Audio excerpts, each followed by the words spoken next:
welcome back to another episode of SaiOS. So we're going to be continuing to take a look at my life operating system, SaiOS, by continuing to view the databases and pages within my Wisdome. And so we've taken the last few episodes to take a look at my Book Vault, Media Vault, Course Vault, Thought Vault, and Wisdom Vault. So those are the primary vaults and databases within this Wisdome. This episode, and depending on time, perhaps the next one as well, I'll be taking a look at my other databases in general, where they don't necessarily fit into any of the other sections, but they're just things that I've accumulated over the years, through like Evernote or just I've added recently. And so I guess once I start going through these, it'll make more sense, and maybe it'll inspire to, if you want to create something like that, or if you already have a version of this, then, there's some good ideation sharing potential going on here. So the first other databases that I have, the first one, I'll just jump through these. I'm not going to be going as in depth in all of these, since I have almost 10 to 15 to 20 of these databases, so I'm just going to be going through them pretty quickly and giving the gist of them, and maybe going through the fields depending on which ones. So the first one is a usernames and password. So pretty straightforward there. I just have the platform name, or whatever it is, whatever software or account, so that name, and then the actual username, and then the password. I don't actually have for most of these I don't have the actual password, but it's just something to remind me what the actual password is. And then I have other info field in there as well, in case there's some other information that's associated with that account that I would need to remember. And then I have a category field as well, if it's like student loans, insurance, work, email, Wi-Fi, volunteering, etc. So just a pretty quick categorization. I don't really use it. Obviously, this is just database for. Obviously, if you have a password manager, that works. I did want to have something separate as well, but just because. So that's pretty straightforward there. People have all kinds of different tools and whatnot for that problem statement. And then the next one that I have is a social circles one. So this one's interesting. I'll dig into it a little bit. So the social circles one is essentially all the people that I want to be talking to in my life. And essentially, I'm being intentional about it. And so, growing up there, I haven't really been intentional of all right, who are my social circles, who are my close friends, who are my second tier friends, or people that I talk to on an X amount cadence, etc. But I haven't been intentional about that, and you can essentially go through life thinking like that and approaching it very laissez-faire, very, all right, let me just catch up with this person, it's been a while, let me just catch up with them, let me see what they're up to. Oh, it's been 3 months, let me catch up, whatnot, right? Or if you see something on Instagram, oh, I haven't talked to this person in a while, let me see what they're up to, etc., right?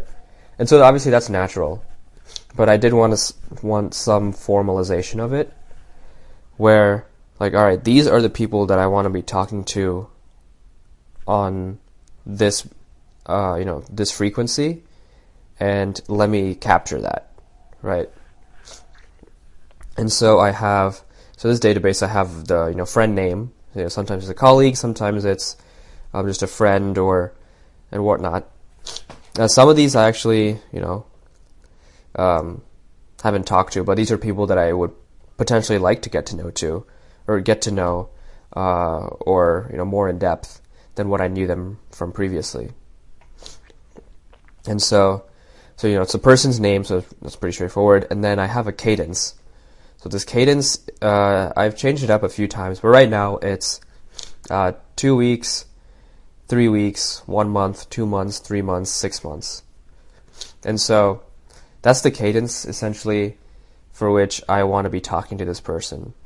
And so whether that's a phone call or text, conversation or whatnot, like that's how often I want to be in contact with this person.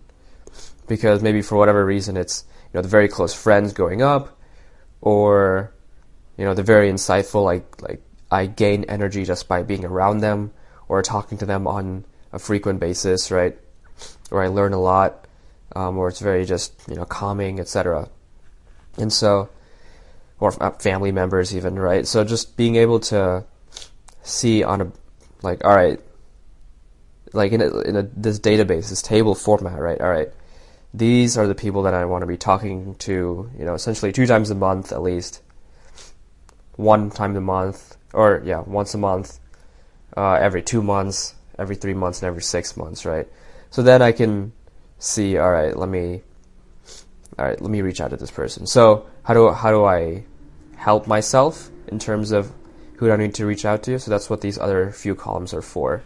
So some of these are formulas, some of these are numbers, some of these are dates. So I have let me start with this, let me end with that one. So I have the cadence. I have a cadence column, which is essentially the days equivalent of how long that the cadence, let's see, the tag was. So the cadence field that I initially described is a drop-down menu, single select of 2 weeks, 3 weeks, 1 month, 2 month, 3 months, 6 month, and then the cadence days is a number formula. Is a number field. If it's 2 weeks, it's 15 days, 1 month, 30 days, 2 months, 60, 90, 180, right? And so I have that there. And then I have a last call date. And so this is the date that I last interacted with them, either in person or on a phone call or video chat, etc. So I have that date. And then I have a days since last call, which is essentially the difference between today and that last call date. All right, so if I talk to someone 10 days ago, it's going to be 10 days because it's today minus that last call date of 10 days ago was. And then what is this status? So then the status is calculating. So I have a status formula field here, which is essentially the difference between the cadence and the days since the last call. So like the cadence is essentially the ideal number of days I want to be going through before, or not before, but talking to this person every 15 days or 30 days, right? The status formula field here of days is essentially saying if it's above 0, I need to reach out to them because it's been a bit. Or if it's below 0, that means I've essentially reached out to them and talked to them within that period that I actually want to be talking to them. And so that's a number, so it can be hard to personalize. So I've created another formula field here, which is the last column, which is just a few different options. So if it's essentially, if it's below 0, right, I'm essentially on track, right? I don't need to necessarily reach out immediately or, anything like that, right? I'm on track. Then I have, if it's something that, if it's over 30 days, between, let's say I'm supposed to reach out, let's say I want to be talking to someone every month, but then it's been 3 months, right? It would have a status of 60 days, all right? Then it would have a qualitative status, essentially, of reach out immediately is my categorization, right? So I need to, let me give them a text, see what's up, what are they up to, let's schedule a call, and then let's catch up, right? And then I have another categorization if it's within that month time frame. It's not horrible, but maybe in the next few days or next week or a couple weeks, let me send them a text, see what's up, or maybe they send me a text. And so it's called, I have that categorized as veering. So it's, it's veering off track. But so those are so that's that database. So I, intentionally keep track of, who are the people. Right now it's at, let's see, 30 people, but maybe 20 of them are people I, 3 months or less. Other people are just ideally people that I want to reach out to eventually. So that's the social circles database. Then I have the YouTube workout video playlist, which I don't need to go into too in depth because this is essentially a public database that I have on my website. So it essentially just has the video, the channel, how long the workout is, the category of the workout, so if it's cardio, strength, combo, yoga, or something else, focus area, so if it's core, upper body, lower body, total body, my rating, so if it's like more of a warm-up or a cool-down after doing it, if it was a decent sweat, if it was pretty intense, or if it was a killer workout. So those are like the 4 ascending categories there. And then the times I viewed it, the number of times I viewed it, the last time I viewed it, so that's the date field, and then the YouTube link to it.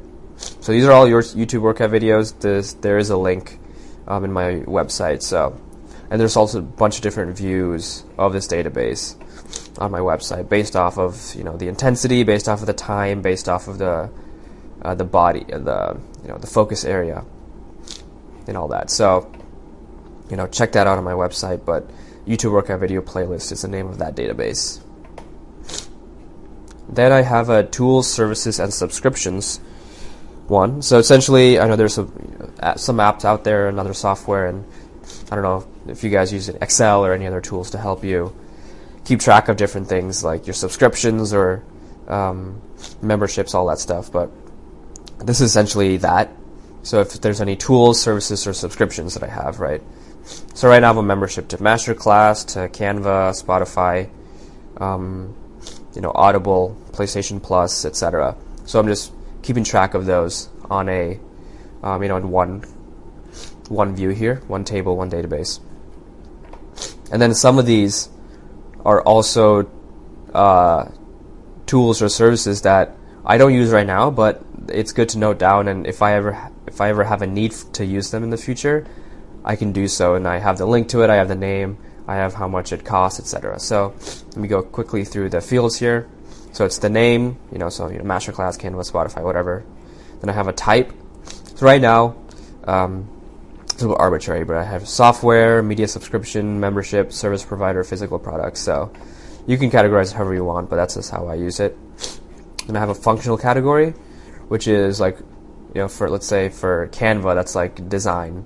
For Spotify, that's music. So kind of like the function of that area. Then I have a description of, so for mostly I just have these blank other than if I'm actually using it. So for Canva, I have a Canva Pro account. There's like a few different levels. Wix, I have a Wix combo. Google One, which is like storage for Google, 100 GB. And then I have an automatic renewal date. So for most of these I have, ones that I'm using, I do have an automatic renewal, subscription purchased, whatnot, right? And so I'll want to keep track of when that date is there. And so I can actually keep track of, all right, this date is coming up, let me see if I want to renew it or if I want to cancel it, etc. Then I have a pay frequency, which is just a select, right, option, single select. So it's yearly, quarterly, monthly, or weekly, how often I'm billed, basically. Then I have a pay frequency per year, which essentially, so some of these it's a little bit different because it's an annual, you're billed monthly, but if you're, you can be billed monthly and then pay annually, right, or vice versa. So I just have that to differentiate based off of the different subscription. So pay frequency for most of these subscriptions are 12 times a year, so I can choose to cancel it based off the automatic renewal date. And so if most of these are 12, and then I have a price per pay period, which is that dollar amount. So Masterclass is essentially comes out to $15 a month. It's $180 yearly membership, but that's what I have there. So essentially, I've just normalized everything into a year, right? So like a year zero collective, right? Which is what I'm using, which is August Bradley's community. That's billed quarterly. So that's actually only one, I believe that's only quarterly. So I've pay frequency per year is 4, price per pay period is $30. So total yearly price is $120. So I've normalized everything, even if it's billed monthly, quarterly, or yearly, into an annual price, so I can view, how much is this worth? Is this worth the value that I'm paying for, etc. And so last time I've used this, I've actually cut down, like, all right, let me cancel my, HBO Max membership. It's basically the same price as Masterclass. Let me just replace viewing TVs and video, movies and TV shows with learning something from experts, right? Let me cancel my Hulu, Disney Plus, ESPN Plus account, because that's also pretty high up there. So let me cut those costs. And so, it's pretty helpful from that perspective. And I have a status field as well for if it's active, inactive. And then there's some more other fields, but I actually don't use them at all, so no real need to get into those. Then maybe we'll do a couple more. So then I have actually I haven't built this out, but I have a mentors database as well. I was in a mentor sprint, if you will, reaching out to some folks on LinkedIn, etc., to see if they wanted to be a mentor of mine, an official mentor for maybe 1, 2, 3 months, etc. So I created this database for that, though I haven't kept up with it, nor do I have a current mentor officially. So, take that as you will. But I have the name of the mentor, the contact info, the status, essentially using this as a CRM of like contacted or potential, or, are they a mentor? I have a how I know them, so most of these are just going to be, straight up cold calling or cold messaging, etc. And I have a position, so their position, so their job or experience, etc. I have a actual initial rating, so 1 through 10 of like how, what I think, obviously, before having talked to them, how good of a mentor I think they would be, or at least their background would lend them to be valuable to my path and goal eventually, right?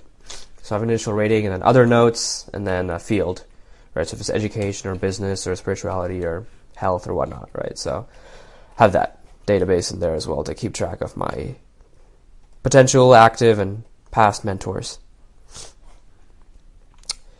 Then I have a meeting notes database. Right now, only 3 values in it, but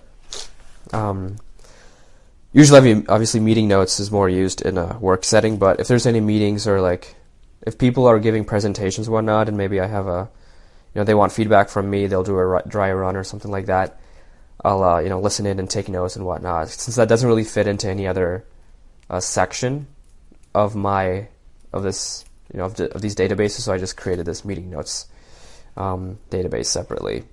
So it's just a page, and I just have my notes in there. So nothing fancy there, but I just have the meeting name and then the date.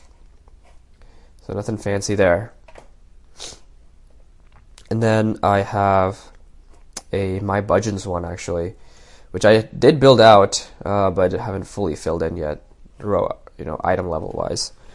But essentially just the budgeons that I know, the status, which is I have 5-star, 4-star, 3-star, 2-star, 1-star, like based off my confidence of me singing it or playing it. And then I have a learning now, which is essentially I'm listening to this on repeat, and I'm learning it to play, learning to sing it.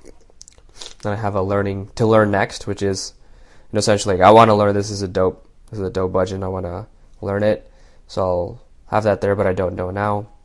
And then learn someday is, it's obviously a nice budget, but I'm not going to force myself to learn if I don't have time, type of thing. So those categorization of status. Then I have the pitch. So it's basically multi-select, for all, 12 notes.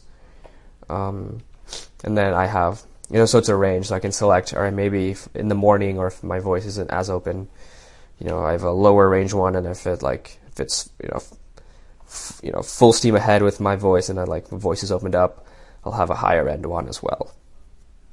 So it's a quick reference there.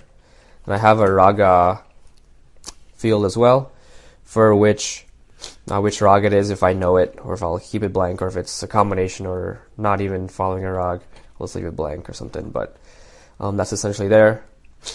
Then I have a high note, which is essentially what's the highest note of the budget. I'm going to have in parentheses as well if it's what scale that's in. If I have that range within the pitch field, right, I'll have the high note associated with that pitch. And just to see, like, maybe if it's the high note in one pitch, maybe I can, maybe it'll go a little bit higher, who knows. And then I have a deity one, which god or guru or just, bhajan is it about? All right, so that's there. And then a speed. So I have slow, medium, medium fast, and fast. So 5 categorizations. It's pretty straightforward. And then beat. So, 5, 6, 7, 8. Obviously, 8's going to be the most prevalent. And then I have a third speed checkbox column, which is, if it's going to go third, potentially fourth speed. I have that there as well. And then I have a few more things for link, if there's a YouTube link to it, or SoundCloud or whatnot. And then lyrics, if I want to input that in there. And then I have a last sung column as well, if I've sang it in the... I always try to not sing the same bhajan twice in the same year. That's just a personal goal. I don't know why. Just want to mix it up. But, I haven't filled that in recently since I haven't really sung too many. But yeah, so that's the My Bhajans database. So I'm going to stop there. I think I'm going to continue going through these other databases in the next episode, since we've been here for about 20 minutes. But yeah, hopefully that provided some insight into outside of those very rigid vaults that I've gone through in the last few episodes prior to this one. Hopefully that gives some insight into the other types of things that I'm tracking on a daily, weekly, monthly basis, and the information that I'm organizing and structuring. So again, feel free to like, comment, share, subscribe. And thank you for listening to another episode of SaiOS. I'll see you when I see you.